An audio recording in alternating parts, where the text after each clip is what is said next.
पाकिस्तान जैसे मुल्क से कोई वास्ता नहीं रखना चाहता है। अमेरिका को अफगानिस्तान की फिक्र है, इसलिए पाकिस्तान को बर्दाश्त करता है। रूस को मिडिल ईस्ट की फिक्र है, इसलिए पाकिस्तान से करीबी का दिखावा करता है।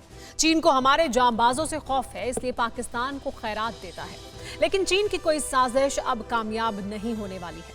लद्दाख में चीनियों के लिए चक्रव्यूह तैयार है, तो अरुणाचल समेत पूरे पूर्वोत्तर में माओ के मुल्क के मंसूबों का परमानेंट इलाज करने की तैयारी हो चुकी है। आपको मणिपुर लिए चलते हैं। 8 मिनट की एक ग्राउंड रिपोर्ट देखिए, यकीन मानिए आप देश की ताकत और काबिलियत पर फख्र करेंगे।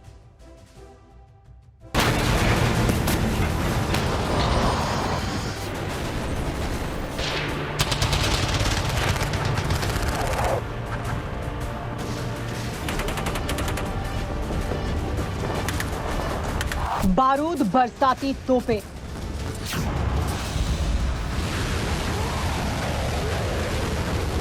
धुआं उड़ाते टैंक,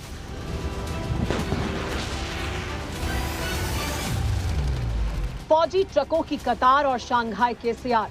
हिमालय की बुलंदियों के उस पार चीनी चांडालों का ये वो बारूदी लोक है जहां से माओ के मुल्क की विस्तारवादी बीमारी की शुरुआत होती है। लेकिन अब लद्दाख से लेकर अरुणाचल तक चीनियों के पक्के इलाज का प्रिस्क्रिप्शन तैयार हो चुका है, जिसकी तस्दीक ये तस्वीरें करती हैं।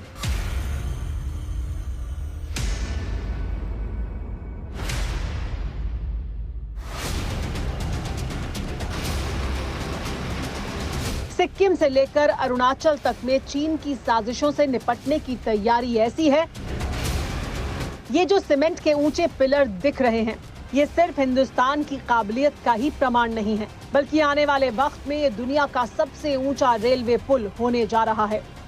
जिस जगह पे हम वहाँ मौजूद हैं, ये नोनी करके एक ज़िला है इम्फाल का, और हमारे ठीक सामने में दुनिया का सबसे बड़ा पियर ब्रिज बन रहा है। इस ब्रिज को भी बनाने से पहले बाकायदा यहाँ पे CRPF की जो है कंपनी तैनात है, और दोनों तरफ से, ब्रिज के इस साइड भी, ब्रिज के उस साइड भी, दोनों तरफ जो है ये कंपनियाँ तैनात हैं, और दिन रात ये जवान जो है सुरक्षा व्यवस्था में लगे रहते हैं। अभी थोड़े दिन पहले की ही बात है, सुल्तानपुर में बाकायदा असम राइफल के जवानों पर हमला किया था आतंकियों ने, और उसमें कुछ जवान शहीद हुए थे। अगर यहाँ पे स्थानीय आतंकी संगठनों की बात करें या उग्रवादियों की बात करें, तो NSAIM और तकरीबन 50 से भी ज़्यादा जो है आतंकी संगठन जो है, उग्रवादी संगठन जो है, ये यहाँ पे अभी भी स्थानीय स्तर पर एक तरह से एक्टिव हैं। दुनिया का सबसे ऊंचा ब्रिज यूरोप के मोंटेनेग्रो में है। इसका नाम माला रिजेका वायडक्ट है और ऊंचाई 139 मीटर है।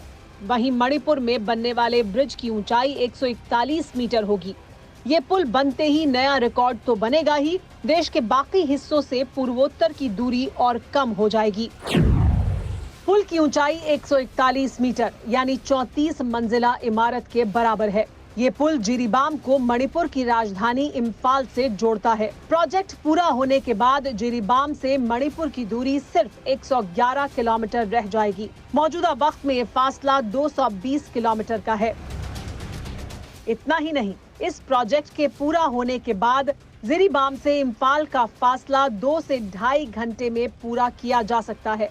मौजूदा वक्त में इसमें 10 से 12 घंटे लगते हैं, यानी जरूरत पड़ने पर सेना को भी चंद घंटों में साजो सामान के साथ सरहद पर पहुंचाया जा सकता है। अभी अगर पंजाब से किसी फोर्स को मूव करना है अरुणाचल की ओर, तो वहाँ ट्रेन से पहुंचना मुश्किल ही नहीं बल्कि नामुमकिन है। एक हद तक ही आप पहुंच सकते हैं, उसके बाद आपको बाय रोड निकलना पड़ता है। नए जो कॉरिडोर बन रहे हैं, नए जो ट्रैक्स बन रहे हैं, उन ट्रैक्स के जरिए घंटों की जगह कुछ ही मतलब एक तरह से कह सकते हैं मिनटों में भी हम कुछ जगहों पर पहुंच सकते हैं। मसलन अब हम अरुणाचल प्रदेश पहुंच सकते हैं। रेलवे तवांग तक ट्रैक बिछाने की योजना बना रहा है। इसके साथ ही इस जगह जहां मैं खड़ा हूं, ये मणिपुर का इलाका है और इसके ठीक पास में बर्मा है। बर्मा में भी स्ट्रैटेजिकली आप ट्रेन से जा सकते हैं, जो ट्रैक बिछाने का काम चल रहा है, जिससे कि जहां 10 से 12 घंटे लगते थे जाने में, वहां से 2 से 2.5 घंटे में बाकायदा ट्रेन के माध्यम से उसको पहुंचाया जा सकता है। ये प्रोजेक्ट सरकार की एक्ट ईस्ट पॉलिसी का हिस्सा है, जो पूर्वोत्तर में सभी राज्यों की राजधानियों को ब्रॉड गेज से जोड़ने, जिसके तहत बॉर्डर के इलाकों में रेल नेटवर्क को मजबूत करना है। रेल मंत्रालय के मुताबिक पुल की कुल लंबाई 703 मीटर होगी। पुल के खंभों का निर्माण हाइड्रोलिक आर्म्स के जरिए किया जाएगा। इतना ही नहीं, प्रोजेक्ट में कई बड़ी टनल भी तैयार हो चुकी हैं। एक टनल के पास है, इस टनल की दूरी तकरीबन 550 मीटर है और ये बोथ साइड ओपन टनल है। अगर इस टनल की बात करें तो इसको बनाने में जो मटेरियल लाए गए हैं वो मटेरियल बाकायदा झारखंड से लाए गए हैं, पाकुड़ से चिप्स लाए गए हैं और उन सारे मटेरियल के साथ इस टनल को बनाया गया है। टनलिंग की प्रक्रिया करीब करीब पूरी हो गई है और कुछ ऐसे इलाके हैं जिन इलाकों में टनलिंग का काम अभी बहुत तेज़ी से चल रहा है।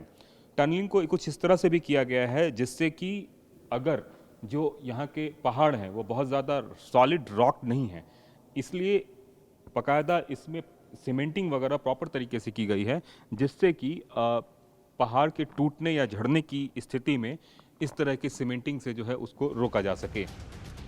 111 किलोमीटर लंबी इस परियोजना में 61% सुरंगें हैं। प्रोजेक्ट पूरा करने का टारगेट 2023 तक रखा गया है।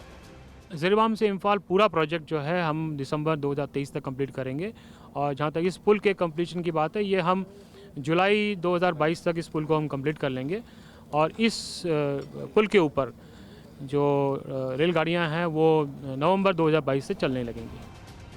पूर्वोत्तर का पूरा इलाका बेहद संवेदनशील है, जिसकी सरहद 3 देशों चीन, म्यांमार और बांग्लादेश से लगती है। इसीलिए पूरे नॉर्थ ईस्ट में इस तरह के कई प्रोजेक्ट चल रहे हैं।